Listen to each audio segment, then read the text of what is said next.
Hello, আসসালামু আলাইকুম listener, কেমন আছেন সবাই? আশা করি ভালো আছেন। দেশ ও দেশান্তরের বাইরে থেকে যারা শুনছেন আমাদের ভূতপোকা ইউটিউব চ্যানেলের নিয়মিত ঘটনাবলী, তাদের সবাইকে স্বাগতম আমাদের চ্যানেলে।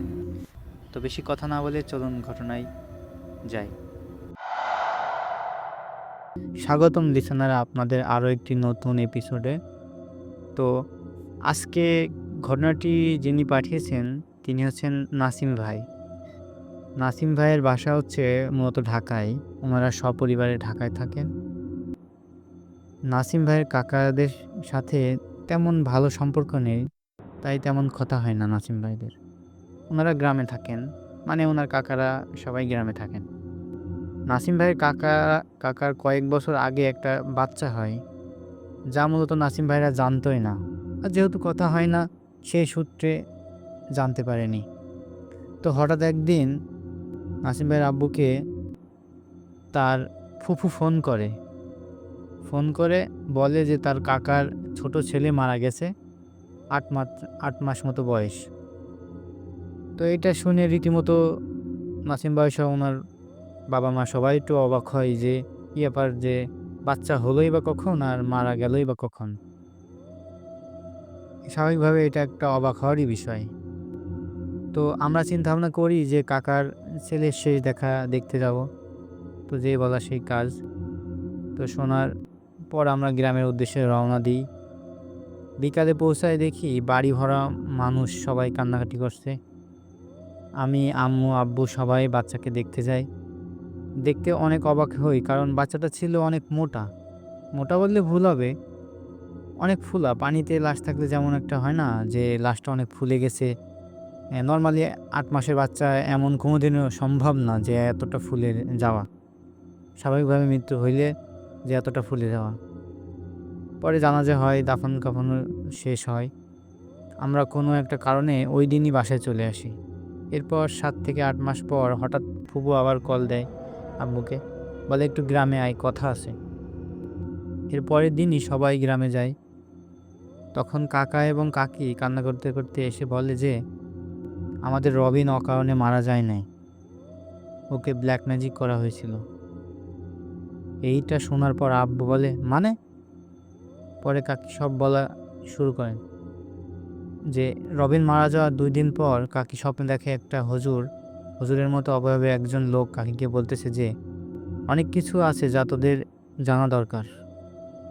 কালকে সকালে সকালে দেখবি তোদের পাশের বাসার ছেলের বউ আসবে এবং দেখবি কি ওই বউটার পরিবর্তন হয়েছে।" এটা বলার পর কাকি স্বপ্ন শেষ হয়ে যায়। পরের দিন কাকি স্বপ্নের কথা তার মাকে বলেন এবং সত্যি সত্যি দেখে যে তার পাশের বাসার ছেলের বউ বাপের বাড়ি থেকে আসছে এবং এটাও দেখে যে সে প্রেগনেন্ট। এরপর তার স্বপ্নের কথা আবার মনে পড়ে, তাই তিনি একটা ভালো হুজুরের কাছে যান এবং তিনি সব বলেন হুজুরকে। হুজুর যা বলেন তা হলো, পাশের বাসার ওই মহিলা কোনো বাচ্চা হচ্ছিল না অনেক বছর ধরে। যখন কাকির ছেলে হয় তখন তাদের অনেক মন খারাপ হয় এবং অনেক হিংসাও হয় যে ওনাদের একটা ছেলে হচ্ছে না এত বছর ধরে, তাদের যদি একটা ছেলে হইতো তাহলে অনেক ভালো হইতো। এটা দেখে তারা মনে মনে অনেক হিংসায় জ্বলছিল। এরপর ওই মহিলা একটা কবিরাজের কাছে যায়, যে কুফরি করতো আর ব্ল্যাক ম্যাজিকে অনেক পারদর্শী ছিলেন। পরে ওনারে সব বলার পর উনি কাজ করার জন্য রাজি হয় এবং বলে, জীবনের বদলে জীবন লাগবে, পারবি তো দিতে? তো ওই মহিলা রাজি হয়ে যায় যে তার বাসার পাশে একজনের বাচ্চা হয়েছে, সে তার কথা বলে এবং ওর ব্যবহার করা কিছু জিনিস দেয় ওই কবিরাজকে। আর কবিরাজ নাকি তাকেও কয়েকদিন পর একটা ডিম দেয় এবং বলে এই ডিমটা ততক্ষণ পর্যন্ত সিদ্ধ করতে হবে যতক্ষণ পর্যন্ত ডিমটা ফুলে ফেটে না যায়। এখন এর মানে হয়তো আপনারা সবাই বুঝতে পারছেন যে ডিমের সাথে কিসের কি হয়েছে। তারা নাসিম ভাইয়ের কাকাতো ভাইয়ের সাথে কানেক্ট করে ব্ল্যাক ম্যাজিক করেছে। তাই যখন ডিম ফেটে যাবে তার মানে নাসিম ভাইয়ের কাকাতো ভাইও মারা যাবে। বলে রাখা ভালো যে সেটা হলো কাকার ছেলের একদিনে মারা যায় নাই, আস্তে আস্তে মারা গেছে। ওর হঠাৎ করেই শরীর ফুলে ফুলে যাচ্ছিল কয়েকদিন ধরে। কোনো কিছুতেই কাজ হচ্ছিল না। কত ডাক্তার দেখিয়েও কোনো কিছু হয়নি। এরপরে কবিরাজের কথা মতো উনি কাজ করেন এবং শেষ পর্যন্ত নাসিম ভাইয়ের কাকাতো ভাইয়ের করুণ হৃদয় বিদারক ঘটনা ঘটে। তো প্রিয় লিসেনার, মানুষের মন কতটা নিচু হলে এমন কাজ করতে পারে তা বলার বাহিরে। তো এই ছিল ঘটনা। ঘটনাটি যদি ভালো লেগে থাকে অবশ্যই শেয়ার করবেন আপনার প্রিয়জনদের সাথে, যারা নিয়মিত ভয়ের ঘটনা শুনতে ভালোবাসে। আপনাদের কাছে যদি কোনো ভয়ের ঘটনা থেকে থাকে তাহলে অবশ্যই আমাদের কাছে শেয়ার করবেন। আমাদের কাছে শেয়ার করার মাধ্যমে আমরা ঘটনাটি প্রচারের মাধ্যমে সবার কাছে পৌঁছায় দিব যারা ভয়ের ঘটনা শুনতে পছন্দ করে। স্বাগতম লিসেনার আরও একটি নতুন ঘটনায়। ঘটনাটি পাঠিয়েছেন সৈকত ভাই। ওনার বাসা কেরানীগঞ্জ, ঢাকা। ঘটনাটি 2003 সালের কোনো এক শুক্রবারে ঘটেছে।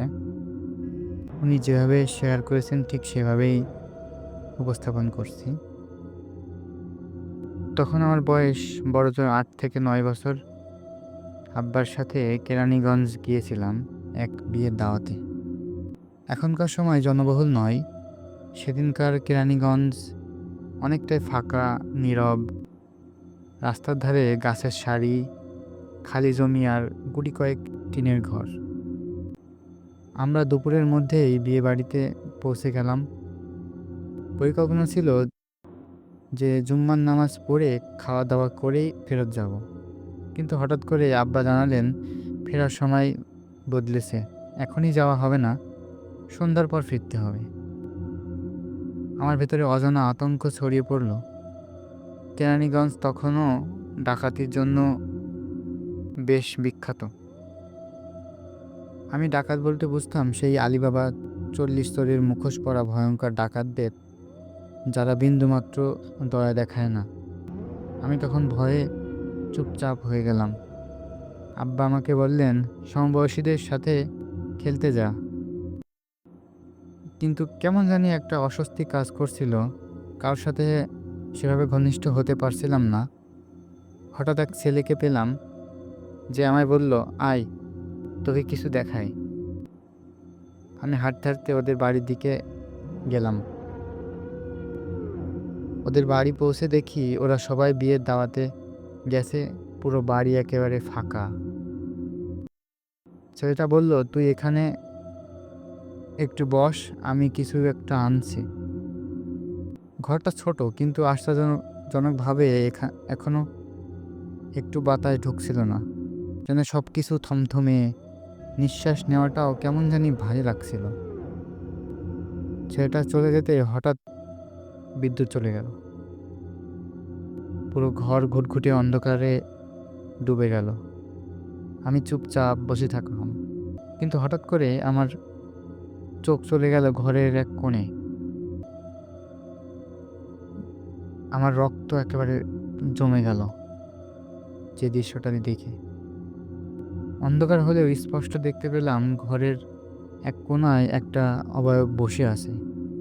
কিন্তু ছেলেটা বের হওয়ার আগেই তো আমি একাই ছিলাম। তাহলে এখানে কে? আমি নিঃশ্বাস আটকে এক দৃষ্টিতে তাকিয়ে রইলাম। ধীরে ধীরে অবয়বটা নড়ল। আমি উঠে দাঁড়াতে ওটাও উঠে দাঁড়ালো। আমার চিৎকার করতে ইচ্ছে করছিল, কিন্তু গলা দিয়ে কোনো শব্দ বেরোচ্ছিল না। কয়েক সেকেন্ড স্তব্ধ হয়ে দাঁড়িয়ে থাকার পর বুঝতে পারলাম এটা একটা আয়না। হাত পা নেড়ে কনফার্ম হলাম ওটা আমারই প্রতিবিম্ব। মানে মনে হচ্ছে ভিতরে আমারই ছবি। ভেতরটা একটু শান্তি পেলাম, কিন্তু ততক্ষণে আমি ভয়ে প্রায় জমেই গেছিলাম। তবুও এক মুহূর্ত না থেকে আমি দৌড়ে বেরিয়ে এলাম ওখান থেকে। ছেলেটা ফিরে এলো, আমাকে বাইরে দাঁড়িয়ে থাকতে দেখে বলল, কিরে, কেন বের হয়ে এলি? আমি কিছু বললাম না। এবার ও আমাকে পাশের ঘরে নিয়ে বসালো। এবার ওর আরও কয়েকজন বন্ধু আমাদের সাথে যোগ দিল। ওরা শহর থেকে আসা কাউকে পেয়ে বেশ আগ্রহী হয়ে উঠল। কিছুক্ষণ পর বিদ্যুৎ চলে আসলে আমি স্বস্তির নিঃশ্বাস ফেললাম। তবে হঠাৎ মনে পড়ল আমি আমার ক্যাপ আগের ঘরে ফেলে এসেছি। আমি ছেলেটাকে বললাম, চল আমার ক্যাপটা নিয়ে আসি। আমার আগের ঘরে আমরা আগের ঘরে ঢুকলাম, কিন্তু ক্যাপ হাতে নিয়ে আমি যা দেখলাম সেটা আমার জীবনে সবচেয়ে ভয়ঙ্কর একটা অভিজ্ঞতা হলো। আমি হতবাক হয়ে চারপাশে তাকালাম, একবার, দুইবার, তিনবার। কোথাও কোনো আয়না নেই। ঘরের ভিতরে কোথাও কোনো আয়না নেই। আমি তখনও বিশ্বাস করতে পারছিলাম না। ছেলেটাকে জিজ্ঞেস করলাম, তোমাদের ঘরে কি আয়না আছে? ও হেসে বলল, না, এটা আমার দাদার ঘর, উনি এখানে রোগী দেখেন। আমি অবাক হয়ে বললাম, তোমার দাদা ডাক্তার?